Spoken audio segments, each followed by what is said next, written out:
Hello and welcome to Heroic Media. I'm Michelle Bauman. And I'm Patrick Cordova.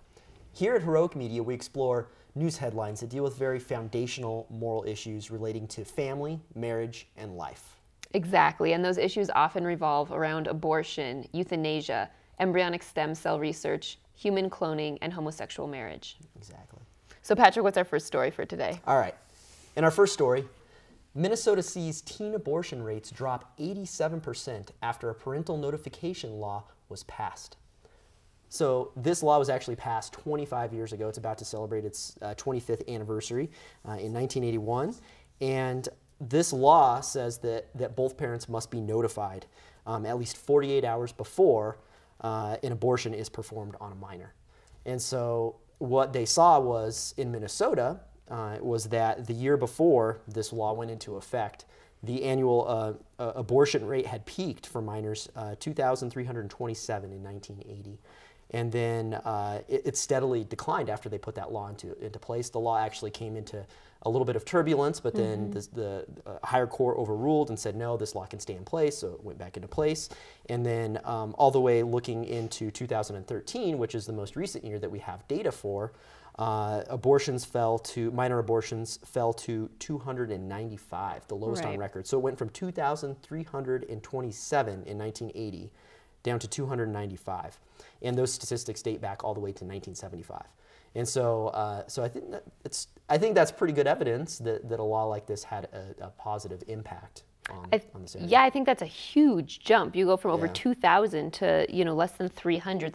That's really huge. And these parental involvement laws, I think, are really important. Yes. And they're just logical. If we look at this, we're looking at teenagers. We're looking at people who are not allowed to vote. They're not allowed to get married without parental consent. We don't allow them to drink. There's so many things that we don't allow them to drive in some cases. So many things that we don't allow them to do because they're not fully adults. Right. And we say, okay, we realize that these teen years, there's still a lot of parental responsibility. And so allowing them to make such a life-altering and a life-ending decision like abortion, and to think, oh no, parents have no place in that, that's hugely problematic. And so when the parents are involved, we see, we see big changes going on. And there are exceptions. There are certain times where parents are not required to be notified if a judge says, actually, in this case, it would be bad. For example, if there's incest going on and the child needs to be removed and placed in protective care, something along those lines, the judge does have that discretion. But in general, the parental notification is very important. The head of Minnesota Citizens Concerned for Life had this to say. He said that these laws reflect the common sense principle that parents are responsible for their kids and that kids need their parents. To exclude parents, especially at a time of crisis, would be a tremendous disservice to children. Yep, absolutely. And I think that it's just so important to have those parents involved. I mean, that's what they're there for, right? To guide their children. And like you said, adolescent, girls and boys alike, but their conscience isn't fully, well, their conscience should be fully formed, but a lot of times younger people make bad decisions and they need the support of their family. And I can't think of any grandparents that I could think of that would, there's very few grandparents that would say, yes, you should have an abortion, or, potential grandparents, the child who's about to have a kid, their parents aren't going to say, oh yeah, you should probably have an abortion. So I think that having this law into effect, involving the parents, I mean, it can only bring positive change, right? And I'm glad that you mentioned, so the Minnesota Citizens Concerned for Life, they were one of the strong backers of this law. And I guess this law, when it passed, had a lot of bipartisan support. So there's a lot of people that were in support of this law. And I'd like to also read something that the executive director said. He said, our Minnesota law and the Supreme Court decision affirming it helped open the floodgates for more state parental involvement laws. Strong evidence shows that these laws in 38 states, among other factors, reduce the incidence of teen abortions. So not just this state, but other states too. There's evidence that shows that putting these kind of laws into place really does make an impact and help things out. Of course, laws only go so far, and I think that really at a family level, which one of the reasons why involving the family is so important, but at a family level, you really have to have that understanding to avoid that situation in the first place. Right, yeah, and as you mentioned, that these laws are present in the majority of states. I believe you said 38. And so most states have these laws, and polls pretty consistently show that the public is in support of these laws. Right. And yet you still have these pro-abortion groups that oppose them and that say, no, no, no, no, no. And that should show you something about that. What is their goal? What is the bottom line? You know, it's not about actually making sure that abortion is safe, legal, and rare, or whatever other catchphrase they have. It's about more abortions and more money. You know, another consequence of having parental notification is that if you have a teen girl who is in a situation of rape, who's being pressured by a boyfriend, who's, you know, in a situation of statutory rape, that comes to the surface when the parents are notified. Right. Whereas if they just, you know, sort of sweep it under the rug, get the abortion, send the girl back, she's sent back to the situation of abuse and no one ever knows. So that's another reason that these notification laws are very important. Yes. And it's something when you're dealing with minors, it's something that sometimes gets overlooked, and that, you know, that this is hugely important for the safety of these girls. That's a very, very good point. You know, that those things can be easily swept under the rug, and I think you're right. Organizations like Planned Parenthood fight against these types of bills, and even in Minnesota, you know, abortion centers remain unlicensed and uninspected, and so you can kind of see, we've talked about this before, Planned Parenthood and you know how they operate and recent undercover videos, etc. But you know, it really seems like they're more out. They really want to just make money, and they make a great deal of money. More than half their profits come from abortions, and what an easier way than to get somebody who's underage, who's afraid to tell their parents about something, and you know they just take advantage of young girls, right? And so I think hopefully that, you know, laws like this, there's 38 states right now that have laws like this, and hopefully it'll continue to expand and continue to cut down on abortions and keep that communication open between children and their parents. Absolutely. All right. In our next story, the governor of Hawaii has declared a state of emergency due to the island's serious homelessness crisis. I wasn't aware before this article came out that there was a huge homelessness crisis in Hawaii, but apparently it's pretty serious, and it's increased dramatically even in the past year. So Hawaii, I guess, is trying to figure out what to do. They cleared out a whole bunch of homeless people from an area in urban population, and they're basically trying to build up a bunch of homeless shelters, and they say that by moving those people out, they're going to make it easier and faster to build the infrastructure that they need to be able to support the growing number of homeless people. Right, absolutely. And if you look at what's going on in Hawaii, the situation's kind of complex. They actually have the highest per capita rate of homelessness of any state in the U.S. Right. Currently, according to the latest numbers, they had over 7,000 homeless persons, and this is a 23% increase in the total homeless population in the last year, and a 46% increase in unsheltered families over the past year. 46% increase. Wow. In homeless families. That's huge. That's huge in 1 year. That's really so huge. It's complicated. There's a lot of factors. The tourism industry means that prices of things always remain pretty high, even if wages stay low. It's kind of complex. But basically, Hawaii is taking a look at this, saying, what do we do? And they declare a state of emergency, which brings in enough resources that they can build shelters more quickly. Right, exactly. And I guess they've got about 1.3 million for those services that they're going to put into effect. So hopefully, yeah, they get these people some shelter. I think that anytime we talk about homelessness, you know, even Jesus said, you know, there would always be homelessness. There's always going to be opportunities for Christians to reach out and service other, you know, humans. And I think that this is an example. You know, this is an opportunity, I guess, for people to really reach out and care for the homeless. And I know that they mentioned, like, even some of the service centers, you know, they aren't going to say, hey, you have to be sober before we're going to help you and things like that. They're really making an effort to help these people. Right. And it's really a complex situation. But what, you know, we learn from the Bible and from the church is that we need to reach out and help these people. So we have to, you know, the folks in Hawaii, you know, they have a large a task ahead of them to try to get these people taken care of. But I think it's often a complex situation to try to figure out, why are we in this situation? And I don't know all the details. It seemed like it was pretty difficult to find a real source of, hey, this is the root of the problem here in Hawaii. You mentioned the tourist industry. I'm sure that aids to it, but I think it does come down in a lot of instances in Hawaii. I've been there like relatively recently, past couple of years, But it seems like it's difficult to find a job there, is my guess. And so that's why there's so many homeless families. It seems like it's just, it's not really like you think of, you know, Denver or LA or, you know, big cities and you go, oh, look, they have all these types of industries and all these other, there's so many different things that they can do. There's plenty of opportunities. I bet you it's a scenario where they just don't have the opportunities for work. But man, trying to overcome those in areas like Hawaii is probably pretty difficult task. Yeah, I'm sure. And I think if we look at the response to this, what the most important thing to remember is that in responding to this, we can't make these human beings a problem. Right. We can't look at this massive number of homeless people and say, oh, this is a homeless problem. What are we going to do to get rid of this problem? Yes. We've had people from Christ in the City and Catholic Charities here before talking about in dealing with these homeless persons, you have to remember these are human beings. That's true. And you have to address them, you know, like that. You have to help them find housing and jobs. The goal is not just shove them somewhere off the streets out of the public eye, but it's really to help them. Right. So the governor had this statement. He said, we are making sure that we have options for those who are homeless to move into an emergency shelter. And the biggest deficit in the system is shelter space for families. So they just cleared out this one camp of homeless people. There are about 300 residents. And so what they're saying is we don't want to just clear them out, but we want to make sure that there's housing for them and then eventually look into how can we help them with jobs? How can we help them find more permanent housing? What can we do if they are suffering from addiction or psychological problems? So really just to help them in a more holistic way that's actually caring for the person. So I think that's really important when we look at these types of responses from the state. What can they do that's actually seeing the person, the human being? Yep, absolutely. I couldn't agree more. Excellent. Coming up after the break, we'll find out one surprising way how motherhood can improve your health. Stay tuned.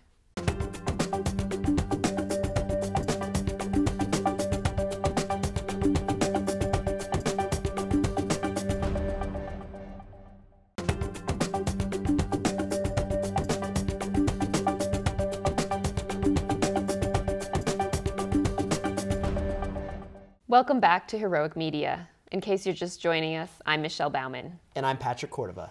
In our next story, a recent study shows that leftover DNA from a mother's child can improve her health. So this is interesting. Yeah, can you explain a little bit how this works? Yeah, so there's a difficult to pronounce term called microchimerism. And it's this phenomenon, basically, where a mother can harbor these fetal cells within her from her offspring, basically, from her children. And long after she's given birth, you know, decades after, they find these cells in there. And so there's this recent study that was just released, and basically, and it was in the International Journal of Epidemiology. And so it showed that these cells may actually substantially improve the health of the mother. And so they studied 272 elderly Danish women, and they showed that 70% had Y sex chromosomes in their blood. And so this is a sign of the presence of male cells. And so they can find these cells, just so we're clear, they can find, in this study they found them in their blood, but they can also be found in all kinds of different organs, etc. And the reason they looked at Y cells was just due to the arrangement of chromosomes. There's also can be female cells if the mother has a girl, also contained within her body decades after, a long time after. But it's just easier to study the male cells because there's an easy differentiation. If they had to look at just the female cells, then they'd have to extract those cells and then do a bunch of very expensive DNA tests to go, okay, these are the ones that were yours and these are the ones that are your daughter's. And so they took a look at these cells and they found that the mortality rate was decreased by 60% in these women that had these cells within them. Wow. And that was primarily due to a lower incidence of cancer. Isn't that interesting? It's very interesting. And 85% of those women made it to age 80 compared to only 67% of women without those cells in their blood. And so this is also associated with a lower risk of Alzheimer's disease as well as breast cancer. And the cells can migrate all over the body. So they're found in like the heart, in the brain, and it's just really fascinating. It really fascinates scientists and non-scientists alike. It's really like, how does that happen? How does that work?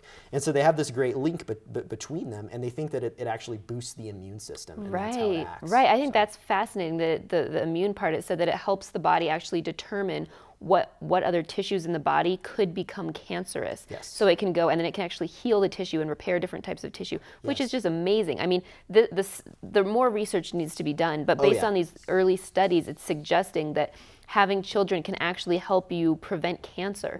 I mean, that's just amazing. It is and if we amazing. just think about this, just from a very human level, the connection between a mother and her children, that she retains cells from her children forever, for the rest of her life.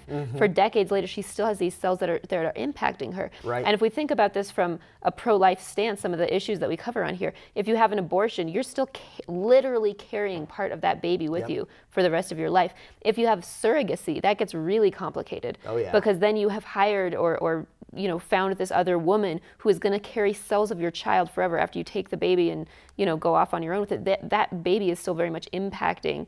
Those cells are left behind in that woman. Absolutely. So lots of implications here, some really, really interesting scientific findings here. Lots more needs to be done. But it's really interesting. There was this one quote from the lead author of this study. He said, "Having kids protects you from breast cancer, but we don't really know why. If you have kids, you live longer, but we don't really know why.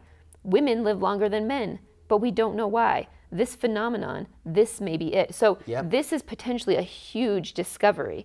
And you know, they're still looking into it, but the effects of having a baby on a woman we still need to look into it. It's just mind-blowing. It's what this is opening the door for is hugely consequential. It is. And I'm glad you mentioned, you know, there's so many scenarios.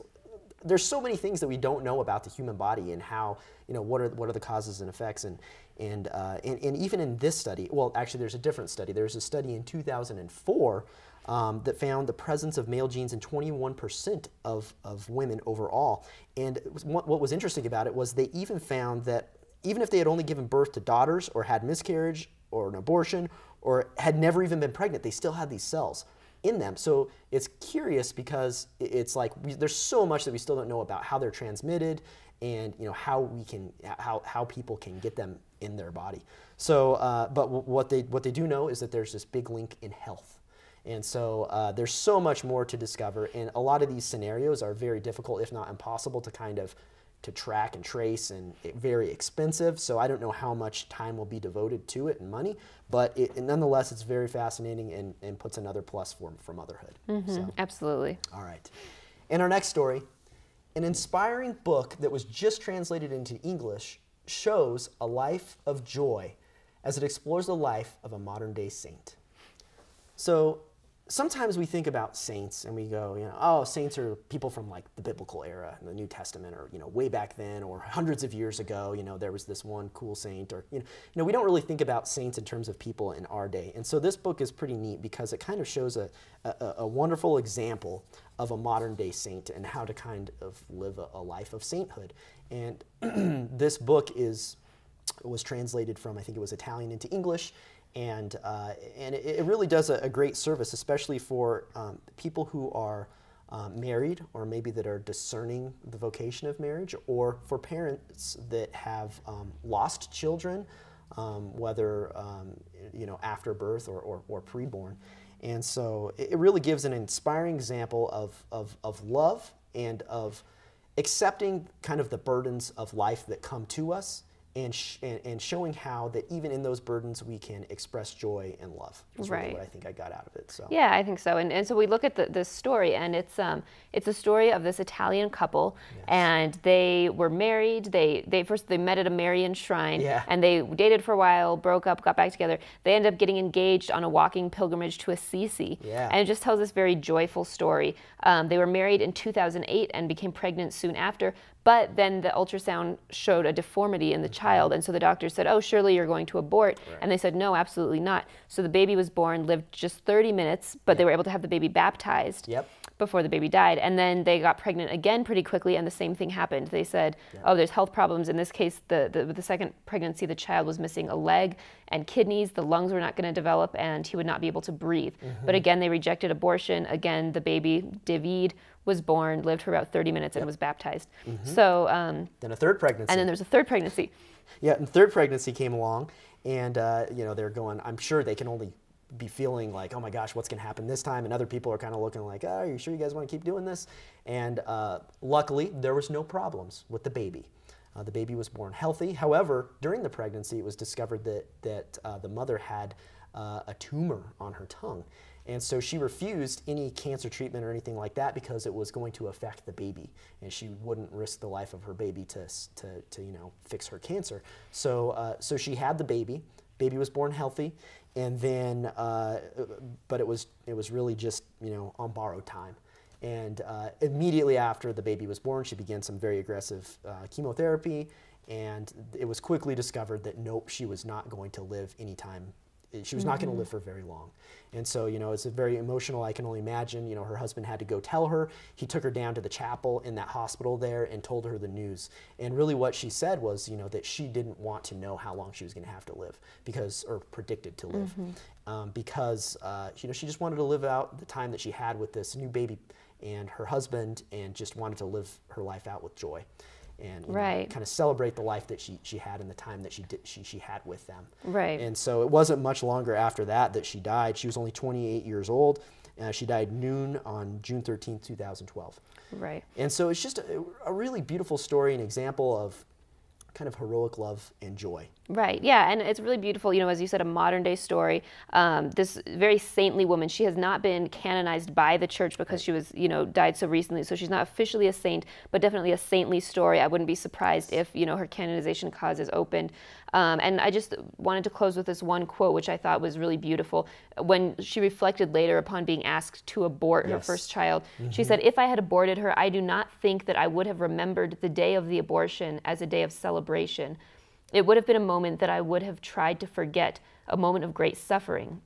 But the day of Maria's birth, I shall always recall as one of the most beautiful days of my life." And I think that's just so beautiful that she's saying, you know, if I had aborted, that wouldn't have solved the problem. I would be sad every time I thought about it. Right. And even though that baby ended up dying 30 minutes after birth, it's a time of joy because that time with her, to be with her, was just so beautiful. So I think that's just such a beautiful witness to life. Absolutely. It was a great story, and I look forward to reading the book. I think it'll be good. Absolutely, absolutely. All right.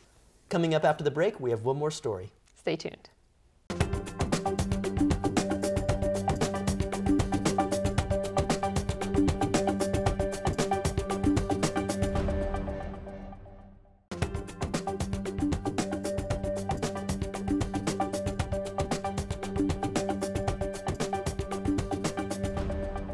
Welcome back to Heroic Media. In our final story, the daughter of a woman who died from brain cancer speaks out against assisted suicide. So this story is kind of, I guess, in contrast to Brittany Maynard and the story we've heard in the relatively recent past, just about assisted suicide and kind of a growing push for it. It kind of seems like the whole movement has kind of stabilized to me recently. But it's great to hear stories like this because it inspires you know, people to, I think it inspires people to think about the different consequences, the different paths that they have, and why they wouldn't want to, or that they wouldn't consider to kind of give in to this whole idea of death with dignity. Right, right. And so to give our viewers a little bit of background, there's a woman in her late 20s, Brittany Maynard, who last year announced that she was going to kill herself because she had terminal brain cancer, and she was pushing for assisted suicide to be legalized. And while she was going through this process, a woman who had a similar type of brain cancer named Maggie Carner wrote a letter to Brittany Maynard saying, your life is still valuable, you know, assisted suicide is not the way to go.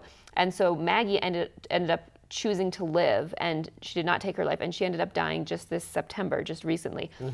But while she was alive, she said, "My brain may be cancerous, but I still have lots to contribute to society as a strong woman, wife, and mother, while my family can daily learn the value of caring for me in my last days." And so I think that's really touching, because what she's saying is, I still have something to contribute. And what assisted suicide says is, you have nothing to contribute. You are done. You have nothing more that you can give. You are worthless.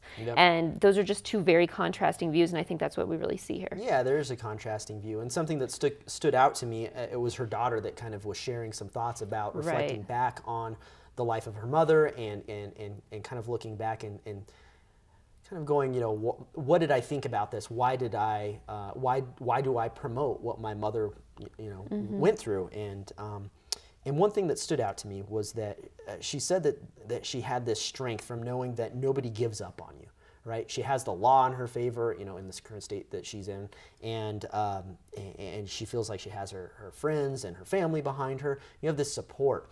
And kind of like you were saying earlier, it seems like with assisted suicide laws, everybody's just given up on you. There isn't this, it seems like in so many other circumstances in life, people are trying to cheer you on and trying to push you and trying to get you to you know, get better at whatever it is that you're doing, right? Whether it be a sport or excelling at school or whatever it is.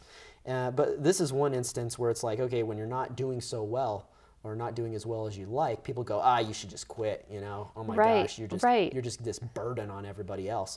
But she goes, well, you know, I had this wonderful experience. Even when she was struggling, you know, I was able to spend every moment with her. I was able to reminisce and laugh about these situations that we had. And it was this great time where I could enjoy and spend the last, you know, days with her.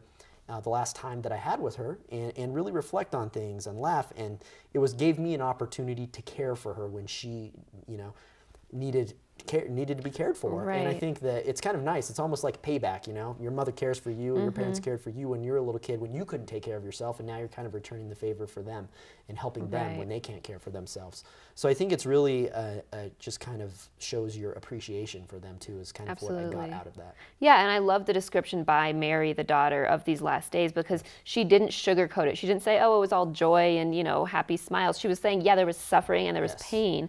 And it was very difficult, but she was saying, you know what, there was also moments of laughter and some of these moments of closeness. And at the end, you know, when she couldn't even laugh, we were able to pray with her, to sing with her, to talk to her. Yeah. And I think that's a very honest portrayal of what that's like. And if you look at hospice and palliative care, and I've had several family members die in the past year, and having some of those beautiful moments and some of those beautiful memories, those times of bonding at the end of the life, you don't want to remove that. That's something that's so beautiful. Ultimately, just recently, California did end up legalizing assisted suicide, like Brittany Maynard was pushing for.